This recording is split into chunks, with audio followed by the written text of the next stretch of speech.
My presentation today is basically to give you a little bit of education about why you should renovate your home and not necessarily how to renovate your home, because that's a 3-day course or 4-day course. So we'll start with the next slide. Just want to let you know I'm talk about my credential a little bit. I'm a Sens fan, you can see, and we're a green builder, and I've been doing it since 1982. And the next slide, I will show you where it started. Back in 82, actually back in the late 70s, the Canadian government had a program called CHIP, which is a Canadian Home Insulation Program. And that program, the government really gives you money to insulate your home. But to do that, you need a licensed contractor to be able to fill up all the forms and evaluate all the quantities and so forth, so that the government will give you the money. And it was a 100% rebate. So if you put in $1,000 insulation, you get $1,000. But to do that, they need some certified people. And here I am, a young kid working for a construction company. I have no idea about insulation. They sent me to a training course.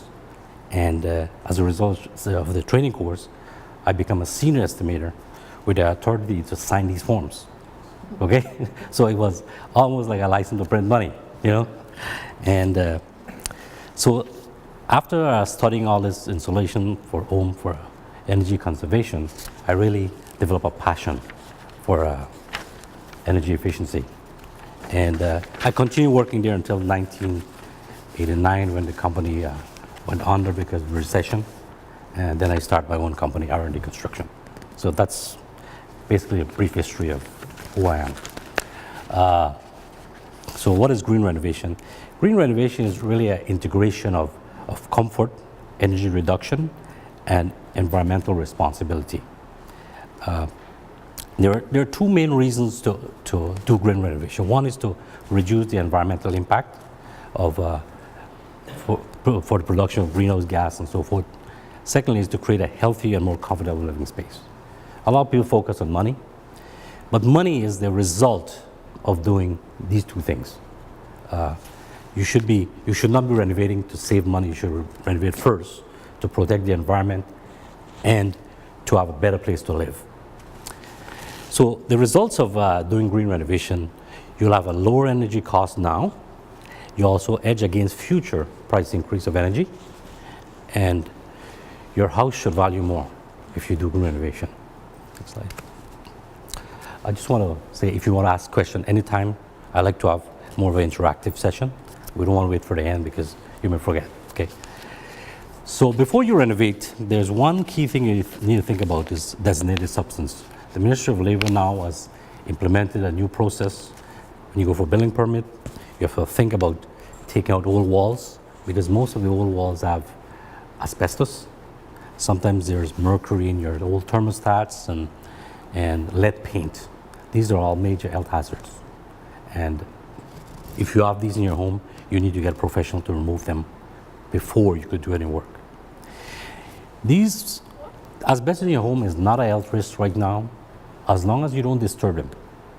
If it's around your pipes, on your walls, you don't have to worry about it. It wouldn't bother you. But if you just take a hammer and start breaking it and make the particle airborne, it's one of the leading causes of cancer. Okay? Also, there's biological stuff to worry about. There's mold. Small amount of mold can be dealt with by the homeowner. You can use bleach to clean it, or even dishwashing detergent for a small amount. But if you have a large amount of mold, you need to bring an expert, because this causes asthma, or if you have asthma, it irritate your lungs. So you need to get an expert for that. The other problem we're having in this area is radon. Radon, you don't see it, you don't smell it, nobody knows anything about it. And the government of Canada is implementing a lot of testing now. In Ontario, 4.9% of the homes were tested above normal levels for radon. And in Ottawa, the percentage is much higher, 7%. And radon, according to Health Canada, is the second leading cause of lung cancer after smoking. So it's very important to do a test if you're going to make your house greener, tighter, because as soon as you start insulating more and put more barrier and caulking all the gaps, those become tighter. So if you're not ventilating properly, you are going to have increased amount of radon. So this is very important. The next slide is just to touch base a little bit on all these terms we've been hearing, and if you have any questions about these. Today we're bombarded with eco this and eco that, and VOCs and renewables, and then there's 7 terms there that is current for housing. These are different housing standards, like there's net zero home, eco energy, which is a renovation program that was around for a while, and now the government of Canada and Ontario government discontinued the grants, and hopefully after the next election we're going to get back something. Then there's EnerGuide, Energy Star, R2000, Passive, LEED. Have any one of you heard about these terms? Yep. Yeah? EnerGuide is on all of them. Well, yeah, EnerGuide is a labeling system to tell you how much energy you're using. So there's EnerGuide for homes, which we'll get to in a future slide. And there's R2000 Home, which is one of the best housing standard. It's a Canadian brand, made in Canada. Passive is a European standard, and LEED is an American standard, just came to Canada. We have been building LEED homes, and we've done Energy Star, R2000, and LEED so far. We have 3 LEED Platinum homes, one not very far from here. Okay. Next slide. Okay. Okay. I have a couple of charts here to show you what how your energy is spent in your home. It was difficult for me to get a chart for an older home, because do you have one from the 20s, from the 40s to the 60s? Everyone is different. So this is a chart for a 2012 home, a new home, and to show the various percentage of heat loss from different areas. So we have 2 different charts, one with house with air condition, one without air condition. So you can see from there, windows seems to be a major problem in homes. Sorry, I'm on the wrong slide. Okay, so this one is showing where the money is spent for heating. Heating is 60%, cooling 7%, hot water 12%, lights, hotters, these are small percent, and appliances 12%. So you need to think about, when you're doing this work, where you should target, which area of the house you should target. Without the air condition, the numbers just change a little bit. A lot of people think air condition costs a lot of money, but air condition is probably one of the smallest heating bills, smallest energy use you have in a house, because it's such a short period of the year, and many people don't even use the air condition unless it's really humid. So some people may use it 10 days a year. So you don't need to worry about the air condition too much. You need to focus on heating. So the next slide, which is the most important slide we'll talk about today, is, again, this is for a home that's built in 2012. If you look at the percentage of annual heat loss, windows are your worst problem. Windows, I call them necessary evils. They account for 35% of heat loss in a house. The next biggest culprit is your wall, but there's not much you can do about that, because there's a large amount of it. And the basement. And the ventilation is basically air loss from your bathroom fan, from natural air leakage. If you don't close your window properly, that's 17%. So that chart is really very important for you to understand where your money is going. Okay. The next chart I'm showing you here is the changes that took place from 1961 to 2012. This is by the Canadian Home Builders Association, and it shows the amount of gigajoules, that's a measurement of energy, that the home is using. So in 1961, a typical 2,000 square foot home was using 342 gigajoules. Today, the same home is using 116 gigajoules, built to the 2012 building code. So if you have an old home anywhere in there, you can see the difference in percentage, and it's a drastic improvement over those years. So the government of Canada came up with this EnerGuide rating system to rate homes. This was, I think, about 20 years old. And basically what it tells you is, if you hire an evaluator to check your home, he will test the walls, test the air leakage, and measure the house, measure the windows, and it will feed into a program called the Hot 2000 program in his computer, and it will spit out the Energuide rating. So you can see an old house, for example, is 0 to 50. I would guess most of the house in Vanier area is probably in the between 50 and 70, in that range. And as the house get more efficient, it's get higher. But as of April this year, all this is going to mean nothing because the government is changing all that. There's a new rating system coming out where they'll be rating your home like refrigerator. It will tell you how much energy you'll be using. And this is going to be posing a big problem for a lot of people because they're trying to get the real estate market involved where if you're selling a house, you're going to tell a prospective buyer what is your energy rating, how much your house is using. And it will probably prevent some of the house from being sold. And it's going to be a big money grab. So there's a lot of spin-off business going to come off this and a lot of forced renovation. I think what the government is trying to do is to force people to renovate their house without paying, you know. So it's coming. So it's going to be a natural process that green renovation is going to take off. And more important, the guys that do the testing, the average testing is about $400. They'll come in, do the blow door test, and do what they have to do to give you the rating. And that's official because these guys are like from the CHIP program, they're certified by the Government of Canada to do this, although they're a private company.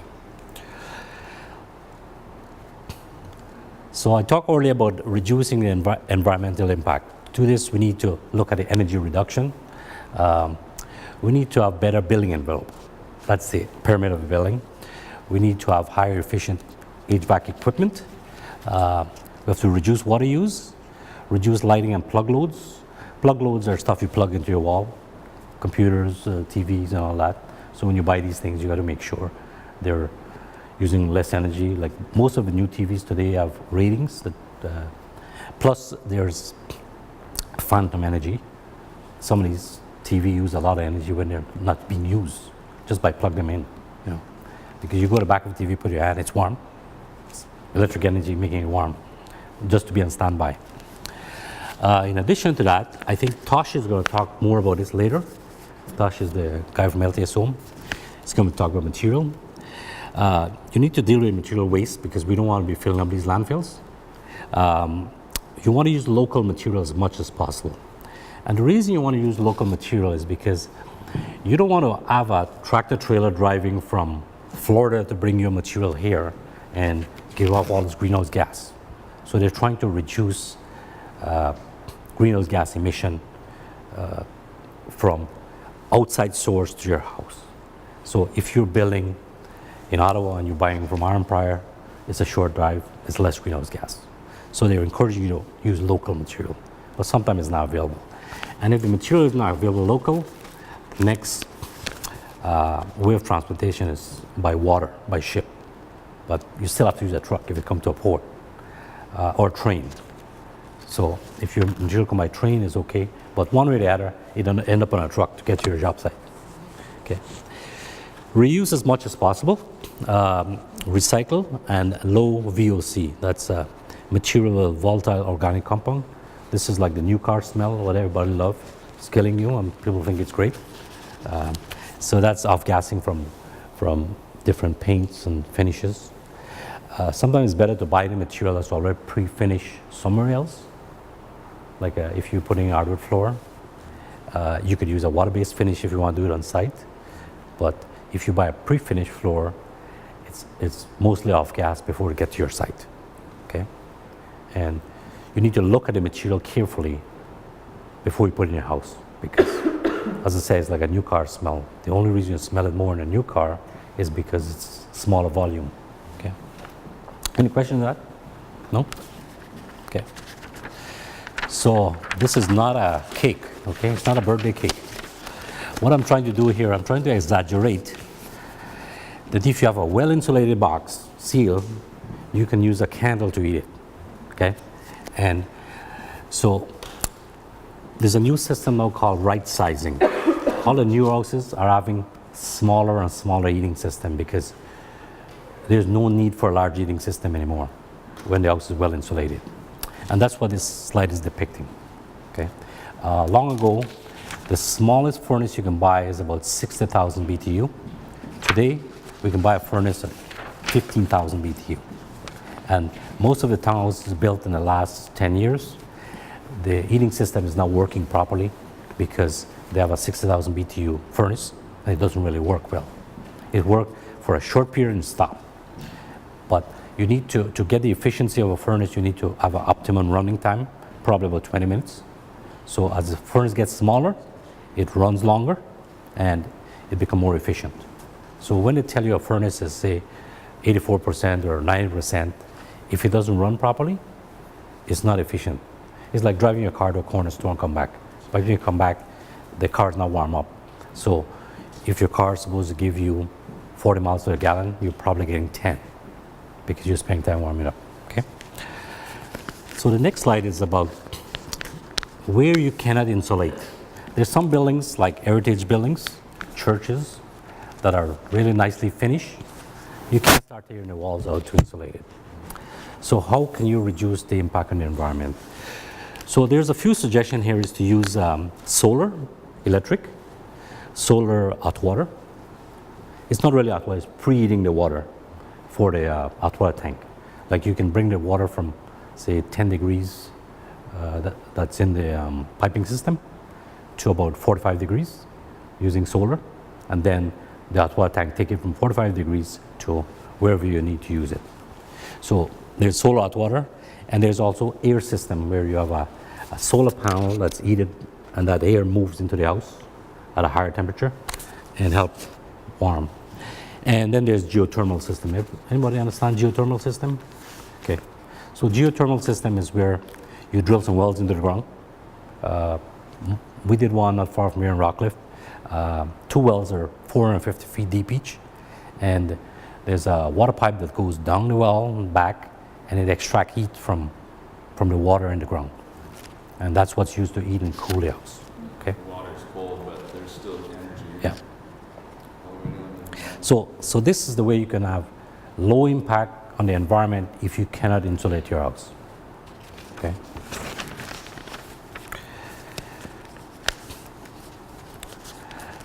So here I'm talking about reduce energy loss. So one of the big culprits we have in the house is air leakage. And a lot of people don't understand air leakage, so I got to show that to you. The average house that was built around 1945 have a hole about this size. If you add up all the cracks, gaps, and so forth, it's about this big in 1945. And as the house become newer, the circle becomes smaller. And today we're building about somewhere in that area. And if you look at that, that's about 14-inch diameter hole. When you get to a house like our 2000 house, they will get smaller to about 8-inch. I mean, you need some natural hole in the house because you've got exhaust vent for your bathroom, your kitchen, your HRV, and some of these work with flaps that close naturally, but they still leak. So no matter what you do, you still have some leakage. And so the air leakage accounts for about 20% of a normal house. You can have some with more or less, but normal house. Again, insulation. Most old houses have very little or no insulation. Today we're putting about R22 in the walls on new houses, and in the attic you're putting about R50. You understand R50? That's more resistance to heat loss. And we have problems with windows and doors. That'll come in the next slide. And then there's summer shading. Okay, next slide. I spoke a little bit earlier about testing your home. There's one guy there who is he does the evaluation for a home, and what he does, he's got something called a blower door, and that's what I call a blower door test. So you install that in your door opening.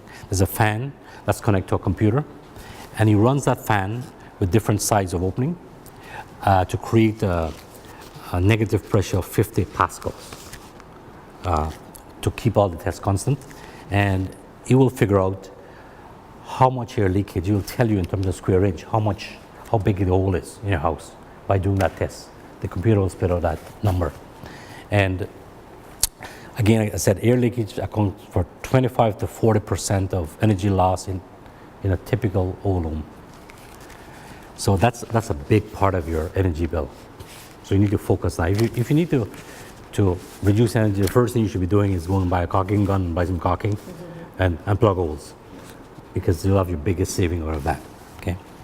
And if you look at the bottom here, the requirements for the different housing standards, Energy Star home require a maximum air leakage of 2.5 air change per hour, which means every hour the air in the house is changed completely.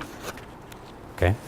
R2000 1.5 and passive house, which is a European standard. They just started building a few in Ottawa. It's 0.6. It's really, really tight. Okay. So in terms of insulation, there is so much permutation and combination with insulation. It depends on your existing home and what you want to do. But typically, you could work from the outside and install rigid styrofoam on the outside of your house and don't do nothing inside. Because inside is always more expensive. But to do outside, you need to strip the outside. Your cladding, your siding, your brick, or whatever. Then you can do in wall cavity. You can do bats. You can do spray foam. You can do cellulose. There's many, many versions. So each, when you talk to your contractor, you can look at your home and decide what is the best approach. Here, I'm showing a kitchen and bathroom, and I'm saying there's an insulation opportunity here. A lot of people renovate the bathroom and the kitchen, spend thousands of dollars, and forget about the wall behind the cabinets. The cost to do that is very, very small compared to putting in cabinets and granite tops and all that. So if you're renovating your kitchen and your house is not renovated, you should think about stripping the wall, installing insulation, change the window in the kitchen or bathroom at that time, so you don't have to get back to it. So I'm talking to you about windows. That was one of the questions came up earlier. As I said earlier, windows are necessary evils. That's what I call it. We need them for views, light, ventilation. So you must have windows. And today, most homes have windows about 20% of the wall area. So 20% of the entire perimeter of the house is windows. And we're building some homes with 30% because the architects and the owner wants more light. So when you get to that point, you have to think more and think about what kind of glazing you're going to put in. So glazing. Most homes have a double glazed glass. Double glazed glass is about R2, and your wall is R20 plus. So it's like a hole in the wall. So you probably want to reduce the square footage of a window, but then the house doesn't look good. You don't get the views. You got to try and find balance. So you can go to triple glaze or quadruple glaze, but as you go up in glazing, you have to go to different window manufacturer, because most of the windows today, the manufacturer do not make the window thick enough to accommodate extra glazing. And there's one company now making something called Eco Glass. It's a quadruple glaze glazing where they have glass inside, glass outside, and 2 films of plastic filled with gases and different coatings. And that's about R12, which is really, really good. Okay, but it's about 4 times the price. So find that balance. So in terms of gas fill, there is argon, and now they have krypton. And the purpose of the gas is to prevent convection current within the glass, so you don't have the air moving up and down. It makes the air heavy, so there's no movement. Okay. There's low E coatings where they allow heat to get in and prevent it from getting out. And you can put on the inside of the glass, you can put an inside pane on the outside pane and double it up. Depends on which exposure you have. If you have a south exposure or north exposure, east exposure. Because windows from the south exposure could be a positive thing. Like a day like today, that room could be heating by solar. So you need to think about where you're putting what glazing. Okay. When you're buying window today, you have to buy window for zone 2, because windows are classified by zones. Depends on the latitude. So as you go north, you need better windows. As you go south, you can go with less quality window. But in Ottawa area, the zone requirement right now is zone 2. Used to be zone B. But if you don't want to think about the window and worry about anything, you need to buy a window with an Energy Star label, because the Energy Star label cover most of the thing. So if you have an Energy Star label, means that your window is decent. Not the best, but it's decent. Sunshades. In the summer, your house can get very hot if you have west window, south window. So we've been doing a lot of houses with shading, like this house like that in New Edinburgh. We have some shading. But the simple and best way to do it is to plant a tree in front of the window, like away from the window, a deciduous tree, so that you can have summer shading from the leaves. But in the winter, you have no leaves, so you get the sun coming in. That's the cheapest and probably the best way to do it. Okay. Also, if you're building a new house, or you're putting an addition, if you make the overhang a bit larger, it will shade the window, because in the winter the sun is very low, and in the summer the sun is high. So the overhang on the house will shade your window and prevent overheating inside the house.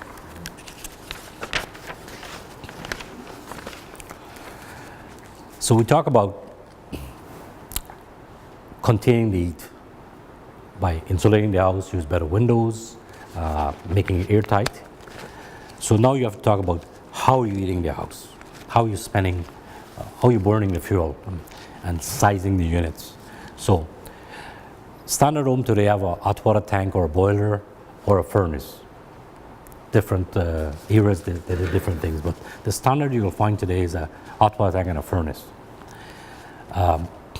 So what we're trying to do now is to use less equipment. Some of the houses we're building, we're using a boiler and an air handler, and the boiler supply the hot water for domestic hot water as well as for the heating. So there's only one equipment that's running in the house, which makes it a bit more efficient. Because, for example, if you have a hot water tank that's 90% and a furnace that's 90%, your total efficiency if you combine the two is 81%. It's a product of the two. But if you have one equipment at 96% efficient, like a boiler, you're getting 96% efficient. So it's better off to focus on the efficiency of the equipment and the right sizing of the equipment. There's also air-to-air heat pump that you can use for heating. Anybody familiar with heat pumps? Heat pumps? Oh, yeah. Okay. Well, heat pump is like air condition, but it also could be used for heating. And it's like a unit sit outside, right? So a lot of people don't understand how heat pump works, so I'm going to give you a simple explanation how heat pump works. If you take a bicycle pump and you go outside and you pump the bicycle pump, the end of the bicycle pump becomes warm. So heat pump is a similar principle. It warms the refrigerating gas and allow that heat to be transferred into the line and come into your house. And the reverse is the same. Is if you in the summer, if you blow up a balloon and you let the air out quickly, the balloon is really cool. And that's the principle of the heat pump air conditioning in the summer. So most heat pumps have what I call a coefficient of performance, not an efficiency. Coefficient performance means that for 1 unit of energy you put in, you get about 3 units of energy out. So heat pump is really good in certain temperature range. And it's not very expensive to put a heat pump in. Okay? But you have to have the equipment set up for it. We spoke about geothermal before. Geothermal is used for preheating your hot water as well as heating and cooling. We spoke about supplemental solar for heating and for hot water. There's drain water heat recovery pipe, which is going to be the next slide, and then air condition. So for air conditioning, the important thing is that you need to get an air conditioning unit that is at least SEER 14.5, 14.5. Anything below that is not as efficient. But there's equipment that is SEER 21 and plus today. But as you get more efficient, the costs increase dramatically. But all the home builders are putting in 14.5, okay? Then there's exhaust fan efficiency, and there's HRV and ERV. So I need to talk to you about HRV and ERV a little bit more. HRV is heat recovery ventilator. And what it does, it exhausts the air from your house and it brings in fresh air, but it uses the energy of that air to warm the incoming air. So you don't really lose the heat from your house. You lose about 25%, depends on the unit. And ERV does the same thing, but ERV maintains the moisture content in your house. And it's a little bit more efficient. Okay? Right. So this is what you call a drain water heat recovery pipe. All the new home builders are using this now. What it is it's a 3-inch copper pipe, which is for your sewer, like from your shower drain, and it's wrapped with about a 1/2-inch copper pipe on the outside. The cold water from your water supply travels on the outside while you're having a shower. The hot water on the inside transfer the heat to the water on the outside, and you save a lot of energy like that. It's a very, very simple technology, no maintenance, and it costs about $600. Okay. Water is very interesting, actually. A lot of people don't realize that the city of Ottawa spend between 30 and 35% of their energy bill to deal with water and sewer, compared to light or anything else. And it's hard to understand, but I'm going to explain to you why it costs so much money. First of all, the water has to be processed at a plant somewhere at Chaudière. I don't know exactly where the plant is, but of Harding, right? So the water can be processed there. So they use a lot of energy to process the water. Then have to pump that water to your house. Pumping water takes a lot of energy. And they have to maintain that pressure 24/7, you know. So there's a lot of electrical energy to do that. And Ottawa is not flat, so they have to pump up, you know, and it takes more energy to do that. You can imagine, I mean, if you're driving a speedboat, right, and you cut the power, the boat immediately stops, because you could feel the amount of energy the water needs to move it, you know. It's a major resistance. Anyway, in addition to that, the sewer system in Ottawa is very complex because we don't have a flat city, and you don't see all these pumps, but everywhere in Ottawa underground, there's all kind of pumps. Because if you live in a valley, they pump it up, but you don't see those pumps. And those again run 24/7. And the sewer have to get all the way to Greens Creek to be processed. So, and we're talking about big pipes, not little pipes now. And that's a lot of energy. So saving water is really saving the environment. Plus the city resource is scarce, but I don't see it here in Canada. We have lots of water. If you examine your water bill, you'll notice that for every meter of water you use, they charge you for 117% more for the sewer use. So if you decrease your water a little bit, you drop your bill quite a bit. So conserving water is very, very easy to do, and it's very easy to save a lot of money. You can do that in many ways. You can harvest some rainwater to deal with your plants in the summer. That's very, very simple. Just put a barrel under your eave trough. You can use dual flush toilets or low flush toilets. Toilets use a lot of water, a lot of sewer. Low flush shower heads, low flush faucet aerators. Kitchen, I put a note there, no restriction, because there's no point putting a aerator, a low flow aerator in your kitchen, because if you're trying to fill a pot or something, you just gotta stand there and wait, you know. So it doesn't really make much sense for a kitchen. And most of the manufacturers don't do it. So in essence, what I'm saying is that if you save water, you're doing a lot to save the environment. Okay?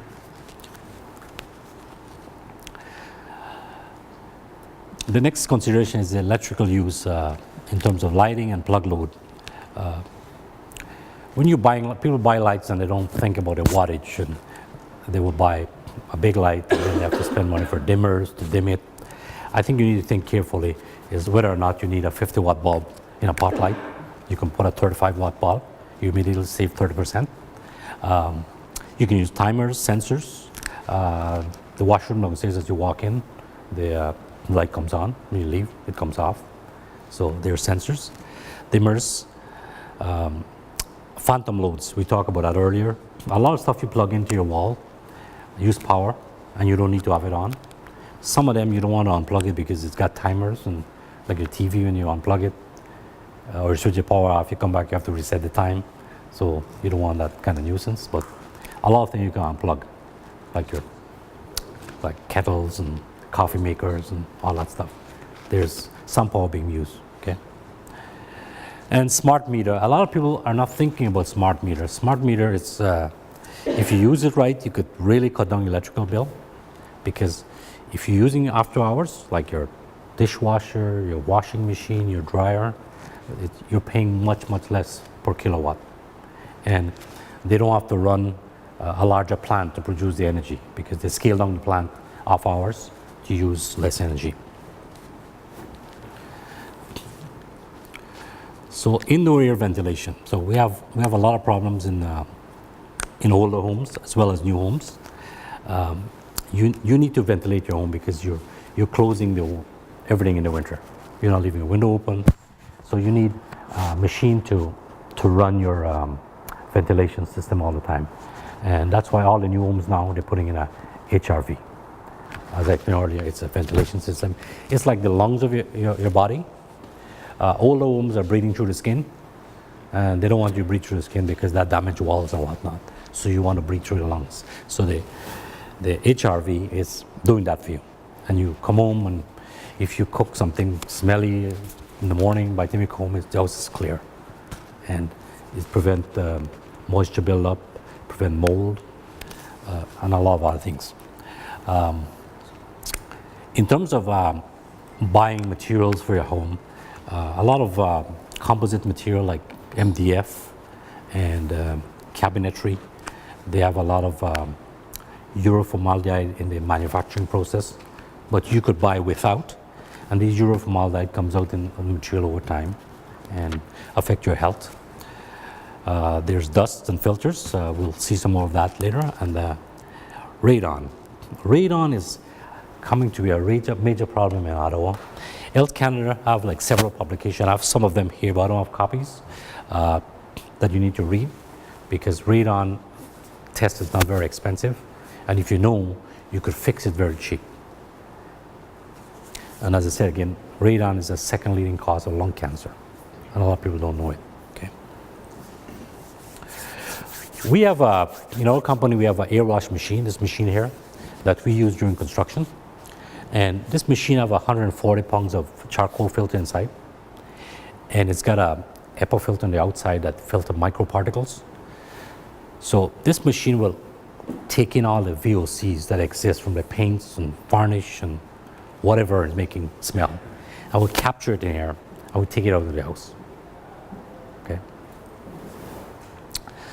When we do a renovation, we do, especially doing partial renovation of a house, we do dust control using a zip wall system, where we have these pole systems set up so we can use standard poly plastic to make a wall and separate those spaces. Then we use our air wash machine inside that space to capture the dust right in that space, so it doesn't migrate through the house. Okay. The question always come up is that, green renovation is expensive. But green renovation is not really expensive. People think it's expensive because you need to look at it as an investment. And I use an example here is that if you spend $20,000, add $20,000 to your mortgage, and you use that $20,000 to improve the insulation or the windows in your house, you will be able to save a lot of energy to pay the monthly payment. So it's basically a no-brainer. It will cost you nothing in the long run because your monthly cost will be exactly the same or less. And you're putting... What's that $20,000 costing you over 25 years to borrow? Well, I say it's about $100 a month, right? But you're gonna save about $100 a month on your hydro bill. $1,200 a year. Yeah, yeah, So, yeah, yeah. And today the interest rate is lower than that when I made that chart. Pardon me? The interest rate is much lower today when I made this slide. Okay. So we did some total home renovation for about 5 or 6 houses recently, and one of the home we did on Kenwood Avenue. The guy sent me an email, and I just excerpt this line here. He said our gas bill is now $57 a month. One of the house across the street is $400 a month on oil. This may be exaggerated a little bit, but it's reality. If you renovate, you're going to save a lot of money. Okay. This is the old guy going for a walk here with his wife. We need to think about this a little bit. When we're renovating a house, this is also green because if you renovate it right today, you don't have to do it again later. So if you're doing a bathroom today or a kitchen, you're going to think, okay, I'm going to get old. I may need a wheelchair, a walker, or whatever to get into your bathroom or your kitchen. So you want to start planning these things ahead of time so that when you need that, you don't have to re-renovate. For example, you look at the doors, ramps. If you're building something, you think about, okay, can I put a ramp here later? Or is the door wide enough? We're building new houses now with rough-in for elevators. We're not putting the elevator in, but we're framing the floors, putting the electrical, ready to put an elevator. An elevator today is about between $25,000 and $30,000 to put an elevator. It's far cheaper than going to a retirement home. A retirement home today is like $3,000 to $4,000 a month. You know, just think about it. You stay in your own home and you can be mobile. You know. So also there's backing for grab bar. The new building code today require you to put in backing in the bathrooms for grab bars, but no grab bars. Okay. So if you're renovating your bathroom, you put a blocking in. So when you put a grab bar, you don't have to worry. Okay. Again, reduce, reuse, and recycle. We do a lot of donation to Habitat because we end up getting jobs where we're renovating kitchens, but there's nothing wrong with the kitchen. It's just outdated. People don't like it. They don't like the layout. They don't like the look of it. And we're taking out a lot of kitchen and bathrooms. And we deliver it to Habitat on a regular basis because it's cheaper for us to do that as well because today one garbage container is about $600 and it gives you 5 tons. And most of the time we're over 5 tons if we fill that. So it's cheaper for us to drive that over to Habitat. Plus they give you a tax receipt. Well, You know, and you, as a company, they give you a tax receipt? Or yeah, they give a tax receipt. Or as an individual, if you want a tax receipt, they give you a tax receipt. We can't really use a tax receipt as a company. It doesn't do anything for us. But as an individual, you can deduct it from your income and save some money. Okay. So I'm going to show a few examples of some major renovation we've done, just to show you the change. This one here, we started with an NGI rating of 69. We did an addition and renovated a small part of the existing house. We brought it up to 79, which is about the same as a new house. The energy consumption was dropped by 33%, and we're saving 2 tons per year of greenhouse gas reduction. Okay. This one here was a little bit more extensive. We went from 50 to 80. Energy consumption reduction of 42. This is the one where the guy sent me the email I showed earlier. And this was a 4.9 ton reduction of greenhouse gas. Okay. This is a bungalow in Rottwell Heights. Again, we went from 61 to 77. A reduction of 27%, 2.65 tons greenhouse gas per year. These information come off of the report that produced by the evaluator. This one is in Alta Vista. We went from 66 to 80, reduction of 43% and 6.5 tons of greenhouse gas.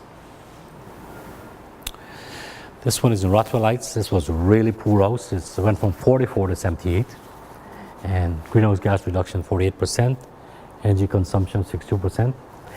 What is interesting on this one, the air leakage was 6.3 air change per hour. We brought it down to 2.2 air change per hour. So we made it really tight, okay? That's it for my presentation. I just want to let you know we have a quarterly newsletter where we address a green issue, a current issue in every season. And we tell you what's going on with our company, and we give you seasonal tips. I have some magazines from the Great Ottawa Home Builders Association here, where I'm a member. And these magazines are published by Ottawa Renovates, and it gives you a lot of information about green and renovation companies. If you hire one of these companies, you'll be in good hands.